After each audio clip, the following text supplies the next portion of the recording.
Hi everyone. I wanted to shoot a quick little video to talk about how much I appreciate all of you for making everything possible with my business, and just in general with helping support the mission that I have to contribute to and expand the hobby. Um, when I started this, I wanted to spend at least one day a week writing about stamps and publishing and putting detailed information online. Um, and I was quite successful at that originally before my money actually ran out and I had to start um, really ramping up the business. What many of you don't know is when I started this and I left my firm, um, I had about a year's worth of savings in the bank. Um, and so I was able to spend most of my time writing and slowly ramping up the business. Um, but, eventually that money ran out, and I had to spend the time actually uh, earning my money and in order to pay the bills. And that's when I had to spend more and more of the time on the business, and I didn't have as much time to actually write. And that was a problem for me because I had to start really thinking about how I could still contribute to the hobby if I didn't have time to write. And I think a lot of it, what it came down to for me, was the focus in the auctions. Because really, by focusing on a specific area and delving into it and exploring the steps and documenting that through my descriptions, I came up with a way to push the hobby forward, but still make a living and still be able to keep the lights on. And so, when you buy in my auctions and when you view my auctions, what you're really doing is looking at my body of work, and you have a chance to buy the material at the end of the day. So if you look at the auction this week, for instance, you'll see that what I've done is I broke down a large amount of turkey material that came from 5 different collections.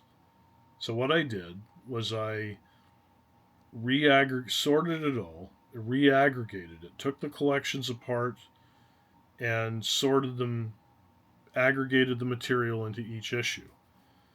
Then I went through with my Scott Classic catalog and broke it down back into each issue. And I used online sources to check for forgeries. Now, the one thing I don't have this time is the Turkish catalog, the specialized one. I was looking at it online, and it's very, very hard to find, apparently.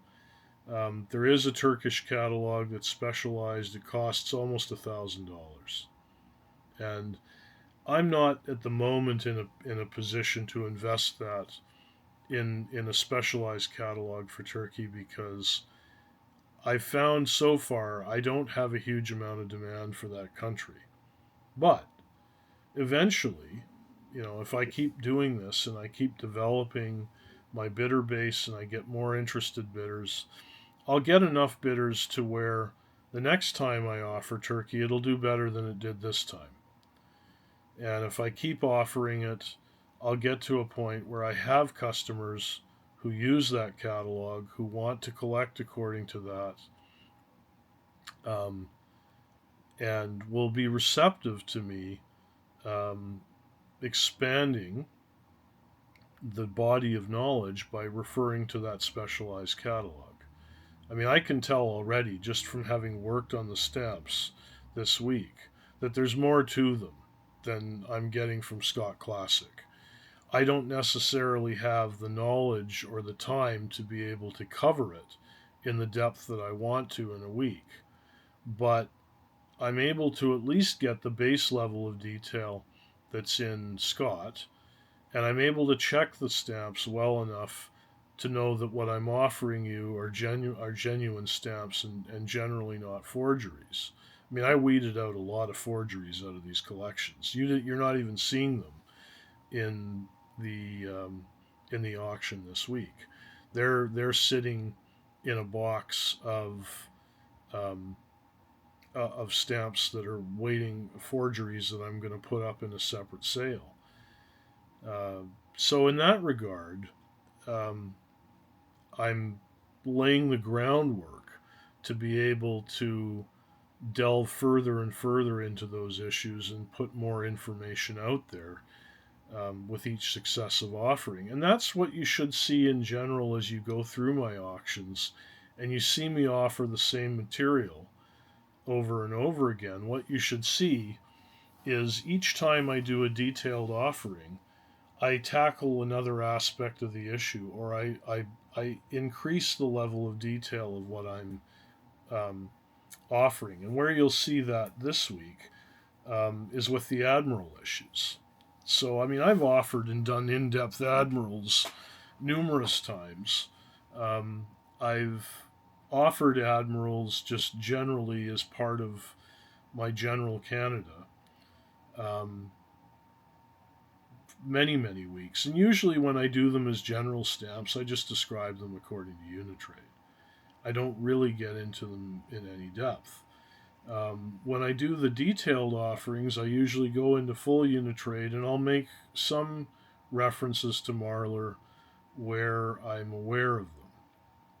I don't actually own a Marler, but that's something that I hope to maybe acquire uh, soon so that I can delve into this issue in more depth. What I've done this time, though, is I did manage to find in my office as I went through looking, aggregating all the admirals that I had, I found some perfins, which is something I've never really offered before, and I know that collectors like them. So I've put some of those into the auction this week. The other thing I did was I've always been aware of the redrawn and retouch frame lines in the upper right spandrel of the stamps on certain stamps.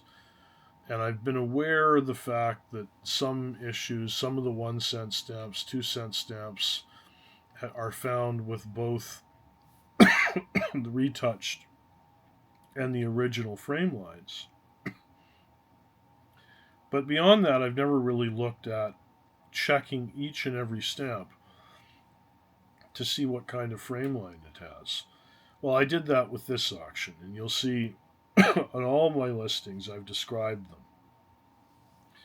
And it's interesting because I found something that I've never found before, and that is that there's actually three kinds of frame line, or actually four, I should say. There's the original frame line, which in which the horizontal shading lines, excuse my cough, they end without any bounding line at all.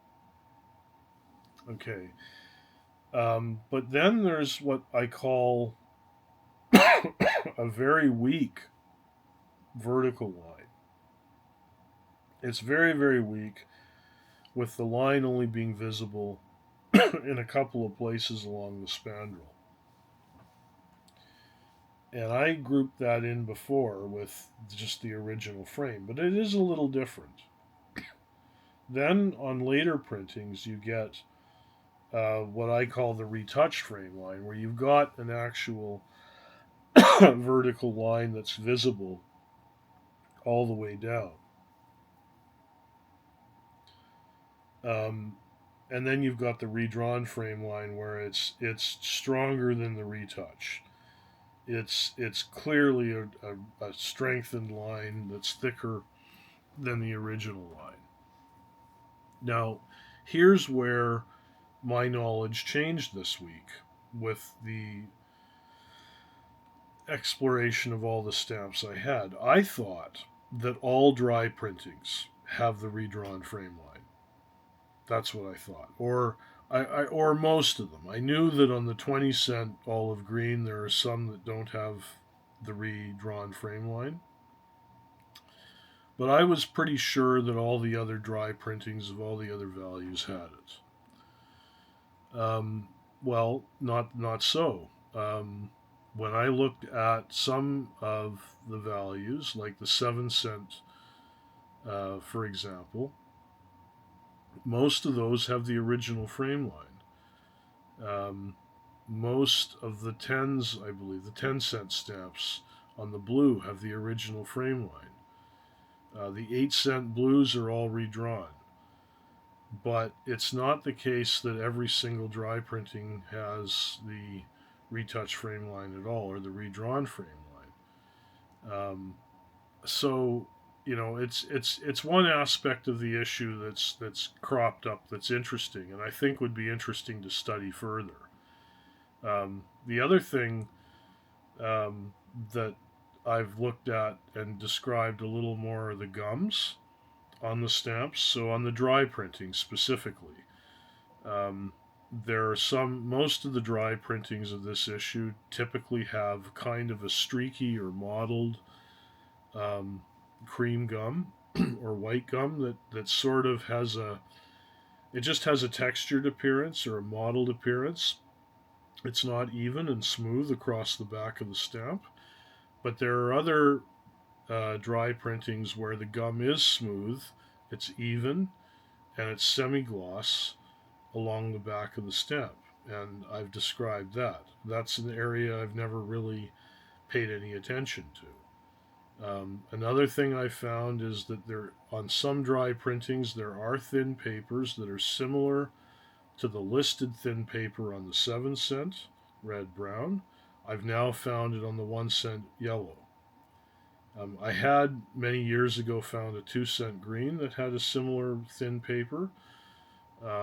So I know it exists on at least 3 of the values. And the last thing, I haven't had a chance to check it with this offering, but I'm fairly certain that the 3-cent Carmen sheet stamp exists in a wet printing. It's listed as a dry printing. It's a weird stamp in that many of the dry printings do not show embossing on the gum side. They have the appearance of a wet printing on the gum, but they are clearly the width of dry printings, and they have the texture on the ink. But I think that there's actual wet printing 3-cent stamps on the sheet stamps as well, if we were to check them closely enough. I suspect most of them are probably used, but I think that because there are coil stamps that are wet printings, and there are the imperforates are wet printings, and the booklet panes are wet printings. So that tells me that the sheet stamps have to exist wet. But I haven't yet found any mint examples that I can confirm are wet printings. So that's another area where some study would be very useful and I think very welcome. So, but I'm limited in what I can do each week. I've only got a week to tackle a very large amount of material. And so, my advancement of the knowledge in the hobby comes by looking at and following my auctions. Unfortunately, it's not really documented yet in one place. I do hope that as I develop Will and Josh and I get them able to work on the lots by themselves, and when I say work on the lots by themselves, what I mean is making the lots up. So at the moment, just to sort of give you an idea here, what I typically do is, if you look down here where I've got my lots, I usually will gather the material here and I'll work on it. I'll have a box like this that has all of the lots in it. It will be taken from all the material that I have up here. So for instance, this week, I'm going to go through and I'm going France and colonies is what I've got on next week's auction. So all of these boxes here contain material I'm going to work on in the next 6 weeks, which includes some France. You can see if you look closely up here, that first card is France. In here, I've got albums for the material I just bought from the auctions in the US. Up here, these are all albums that I just put there from the US auction house, and those envelopes contain collections. So that's all material I'm planning to work on in the next 6 weeks, and all of that um, has to be sorted and aggregated together into those boxes I showed you here. And so, as I will have like one or two boxes with this material full of the material that I've pulled out, and a number of stock books that will contain that information. And then I put the lots in these cards in a box, and I describe them all typically. Now here I don't have the descriptions entered on these lots because I've actually just done them directly. But normally when I give them to Will and Josh, what I have to do is enter the catalog number, the grade, the price, all of the notes that pertain to that stamp about the paper, the printing, whatever is relevant to the description. And that's the part where I have a bottleneck, because as familiar as Will and Josh are with general philatelic concepts now, they're not yet at the point of expertise where if I hand them a whole box of France, that they can go through and pick out the subtle finer points on each lot. They might be able to do it for some of the Scott listed stuff that isn't too complicated, but they're not at the point where they can go the way I'm going to do, buy a copy of Maury, which is the French specialized catalog, and go through Maury and try and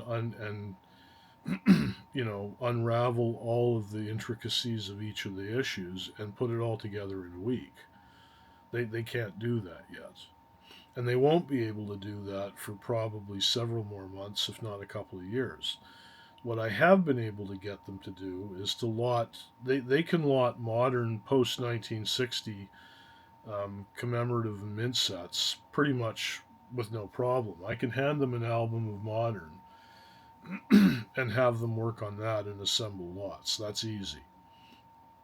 What I'm trying to do now is teach them how to do and aggregate and lot the early material. And the way I'm teaching them is with the British Commonwealth.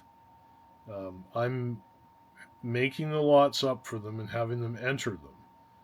But what I'm now trying to hammer home for them is the patterns, so they can start to see, uh, familiarize themselves with the watermarks that exist on British Commonwealth stamps. They'll get a sense as they lot of where those watermarks fall, what the periods are, what the reigns are, the concept of the fact that the material falls into a specific reign, and there's only a few of them. And if they know the material from Queen Victoria, if they understand or they know what the Imperium key plate is, and they know that that is a George V design that comes out, and it's on all the crown colonies. If they understand the difference between a territory or a dominion and a crown colony, and they know what all the crown colonies are, and they know the names of them, then they're going to be a very long way to being able to lot Commonwealth. Um, Using Gibbons with really just a few questions directed to me every now and then. Um, on whether or not I agree with them on a specific shade description, or whether I think that they've correctly described, uh, a paper, or they've got the perfs right on a specific design, that type of thing. Um, so that's where I'm hoping to get them with Commonwealth, and then once I get them a lot in Commonwealth, I can start doing the same thing with World. But what that will allow them to do, if they can do Commonwealth and they can do the early material, and I get them comfortable with Canada, with early Canada, then they can take over, half the auction from me, where they're completely self-directed. And if they can do that, then they can supervise. I can hire another employee that they can supervise, who can do the grunt work. And then at that point, I'll be able to reclaim some of my time, which will allow me to start writing again. And that's really going to be exciting when I can start putting out blog posts and shooting more videos like this and putting out more content, documenting what it is that I've done every week and actually publishing information. That's when the rubber's really going to hit the road, and I can really make an impact in the way that I've wanted to. The other thing that I'm really excited about, and I'll show you again over here, is my series of what I call Excelsior sales. And the Excelsior sales are going to be things that auction topics that are hard to accumulate. So, for that would be things like pre-cancels, perfins, revenues, Cinderellas, better covers, nicer postal history, stuff that there's no, if you go to a show and you're buying it, you're lucky if you find a couple of items. Forgeries. This is all stuff dealers don't have stock books of any of these areas. Sock on the nose cancels that are just superb. Again, a dealer has maybe a handful, and they're strewn. You have to go through their whole inventory to find them, a few. What I want to do is create auctions where it's just that material. But those kinds of auctions take a long time to put together because it takes a long time to accumulate the material. So what I'm really excited for, and I'll show you where I've accumulated it, is you'll see up here, I've got a tote that says Perfids. I've got another one over here that says Sun Cancels, and actually this box here is full of sock on the nose. This was stuff I was going to get certified, and up here you'll see up there I've got one that says Forgeries and Cinderellas. I've got another box of pre-cancels somewhere. I don't know where, but that's what I'm going to find as I'm going through and organizing the office. But those are, as I come across each sort of area like that, I'm going to start putting aside a box where I just toss in, as I'm going through the collections and what I bought at auction, when I come across an esoteric item that I need to look it up, or I can't, it's a specialized item that's outside the scope of the standard cataloged material, I'll put it aside. Unless I think that it's something that goes well with the auction that week and helps advance the particular topic I'm doing, it's probably better for me to offer it as part of an Excelsior sale. And so that's what I'm doing. I'm putting that aside, and over time, I'm going to accumulate and accrete these fantastic auctions that are going to be just a joy to work on, and they're going to be a joy to view. And if you collect any of those areas, you're going to want to be subscribed to my auction, or you're going to want to tell your friends who collect those areas about me, because they're going to be worth the wait. Because these are areas that are just they're very hard to buy for when you go to the shows, because it's needle in a haystack hunting. Um, but the auctions will bring you whole sales of of these things. Um, and I'm always open to ideas as well for auctions I can do that are like that. I mean, I've rattled off a few that I can think of. Mint never hinged material before 1945 would be another thing, or 19th century mint never hinged. Plate varieties, that are constant.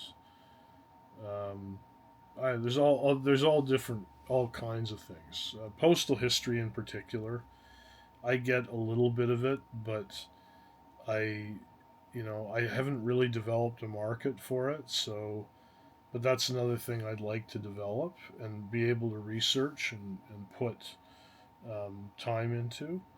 So, very excited to be able to do that. And I guess, rather than, um, rather than try and sit here and bang out another 130 lots and, be late for my wife's, play tonight, or, leave myself so short of time that I can't get her the flowers that, she deserves for the performance, or I should say they deserve for the performance tonight. Um, I would rather, sit here and, um, savor the accomplishment, savor the fact that I'm in a position um, to be able to do these better themes more in depth. Um, that I'm able to buy the material. It's open to me. I have the relationships with the auction houses that I didn't have 6 years ago. I've got this team that's in place that's getting better every week, and Will and Josh are um, happy here. They like their work. I mean, they're happy because I don't um, I don't micromanage them. I don't try to squeeze every little bit of productivity out of them that I can. I mean, I've got the quota. They've each got 150 lots they're responsible for entering and scanning each week. And as long as they do that and they get it done, then, if Will finishes up at 4 in the afternoon on Friday, I don't load him up with more work because I don't have anything actually ready for him that I need him to do. But even if I did, I probably wouldn't. I'd just tell him to go home. As it is, I've got them actually working from home now. So, I think it's time to pour a little glass of my favorite orange cognac, which I don't drink nearly as often as I used to. Pour a glass of that and just enjoy it. Talk to you guys, let you know what's coming up as I've done, and be grateful. Be grateful. Relax for the rest of the afternoon. Maybe I've got a few hours before I've got to go meet my partner and see their performance. I've got a lovely bouquet sitting in the kitchen. Got a card that I was able to put together, and just relax for the next few hours. Maybe get a little bit of work done for next week. Maybe go through some collections a little bit. See if I could pick out a couple of stamps for myself. That would be good. I mean, I don't generally, you know, pluck out a lot of material. I sell almost everything to you guys. But I do have a collection that I'm gradually working on that I want to enjoy. And I've deliberately made it a hard one so that I won't come across a lot of stamps for it. But it's nice every once in a while to find something, and I'm looking forward to that. You know, and I'm looking forward to being able to get closer and closer to my goal, which eventually is to just spend my time writing and publishing and developing auctions for the esoteric material, the part where I advance the hobby, where I don't care if the material does well or not. When I get to the point where Will and Josh are covering and doing the auction that's paying the bills, doing the lots that are keeping the lights on, where I'm just free to go and pick whatever topic I want that I think needs to be, you know, explored, needs to have more published about it, then I'm free to do that. And I don't have to worry about what the results are. As it is at the moment, it's getting better. I still have a long way to go. I mean, the results every week are important to me. I'm still in a very large amount of debt, and I probably will be for the next few years. And it's entirely possible I may be forever. I don't know. I mean, I'm definitely able now to, pay the bills as they come due without really taking on any more debt. That's been for the last year anyway. But I'm not really able to pay it down yet. I'm just maintaining. And that may be, I don't know, that may just be the way things are.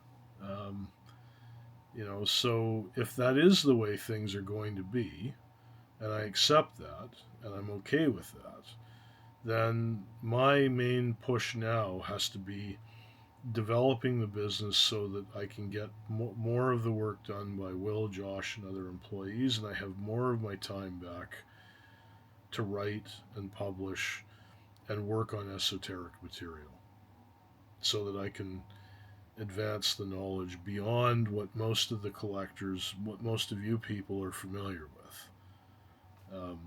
And that's why my auctions are themed, and that's why I'm not just putting out a random bunch of material every week. I mean, every other auction house can do that, and well, very few people do weekly auctions now. But the periodic, my competitors, I mean, there's dozens of them. There's hundreds of places you can go buy your stamps, and that's not the point of coming to me.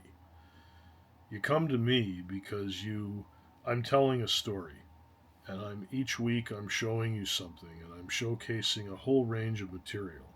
And even if you're not interested in turkey, you can learn something about the hobby and learn something more about it by reading my perusing my lots and looking at my descriptions. And I can't tell you the number of people who have bid in my auctions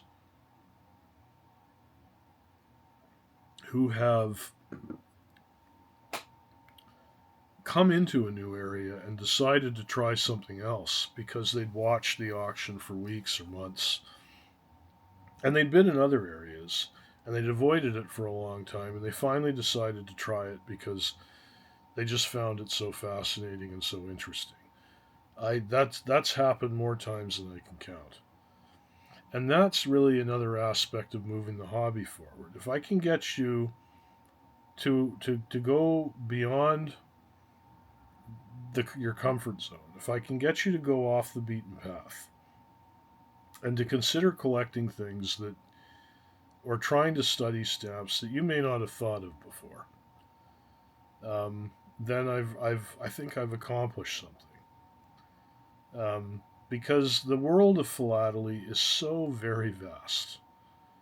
It's honestly it's the most amazing thing, and I say that with all seriousness and all sincerity. I wish that I had 6 or 7 more lifetimes ahead of me. Unfortunately, I don't. I'm 53, and I'm very aware of the fact that I've got fewer years ahead of me than I do behind me. I wish that wasn't so, because I don't have enough time to research and write about and study all the stamps that are out there. There's so much to learn, and I only have a limited amount of time. But I intend to use what's left to learn as much as I can and disseminate as much as I can for people. And, I'm looking forward to that process, because it really is the greatest hobby in the world. There's just so much to learn, and it's so fascinating and so interesting. And it really goes beyond anything that you may have thought just from looking at the issues of your own country that you're collecting. There's so many other countries and areas out there that are interesting and deserve to be studied and really should be collected that aren't, because there isn't enough awareness, or maybe it's a supply problem. People can't get the stamps. I'm not really sure. But, there are so many areas where I look at it and I think, gosh, I just don't know why this isn't more popular than it is. So anyway, that gives you a flavor for what's coming up. I mean, I am making progress here, where I'm moving box lots out. I'm getting, the albums cleaned out, and the material aggregated. I mean, as I go through each area, what I'm coming up with is, I'll show you, for instance, what I worked on, um, the last several weeks. Those red boxes that are right up at the top there on the shelf, that's what's left of the Asia. That's what's left of the Asia that I worked on last week and the week before. And that's the stuff that I kept, that I thought was good enough to go back in the auction. Now, there are there's other material where, I don't think it's necessarily good enough to go in the auction, or it's just too low value. And for that, I'm putting the stamps into a box, just like that. Most of those stamps are perfectly sound, nothing wrong with them, but they're just not they're not valuable enough really to be worth my time in lauding them. I just got some of them dropped here. I'm just gonna pick them up.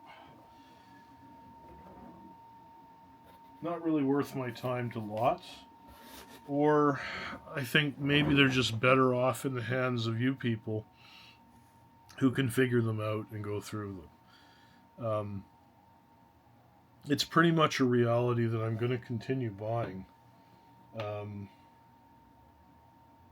Just got to turn that off there. I'm going to continue buying from the various auction houses that I do business with. And so, it's essential for me to keep moving the material through and not having it accumulate. So, unless I think it's something I can work on later, or I can build onto later on, in which case I'll put it in those boxes and keep it. So, as I go through this office, I'm going to wind up with red boxes that have material in them. I know it's there. I'm going to be able to tailor my buying toward filling in or complementing, what I've already got. And then, once I've got that in place, then I can really start planning my auctions out better, and I can start working on developing my system, getting the guys' knowledge better, so I can reclaim my time back and and write more articles. So there you have it. Again, thank you. Without you, none of this is possible. I mean, I am completely indebted to you folks for making my dream a reality. And I've said this in email before to certain people, but this is a dream that I had for 35 years. Ever since I was 9 years old, I wanted to to work in stamps.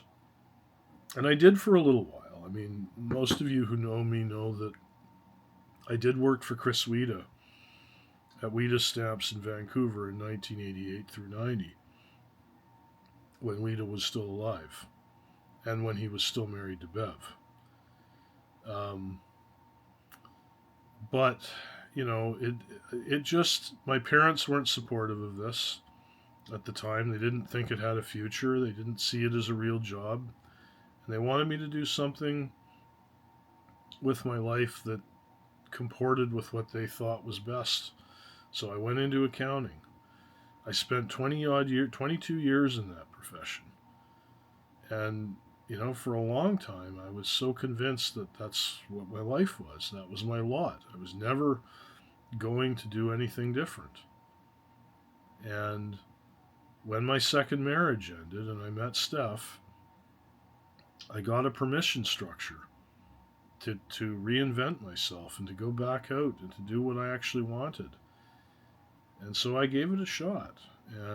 But and all the determination in the world and all of my stamp knowledge and experience and my training as a chartered accountant, none of it was enough to ensure I would succeed. I wasn't at all prepared for how difficult this was going to be. And without Steph's help, I never would have made it. But also without all of you who see value in what I'm doing and understand what I'm trying to do and understand that I actually have a plan, that I'm not just some dealer who's trying to cash in on the hobby and make money for himself. No, there's an actual grand plan that I have that I'm following. And it's slow and it's incremental, but it's all building to something. And many of you can see that. And you've chosen to support it, and you've chosen to get behind me and to, come back for what I'm offering week after week after week. And it would not be possible if it weren't for you folks. So thank you from the bottom of my heart. Now enjoy the auction. Go and peruse it. It's got some really fantastic stuff this week, as it will for the next several. Thank you.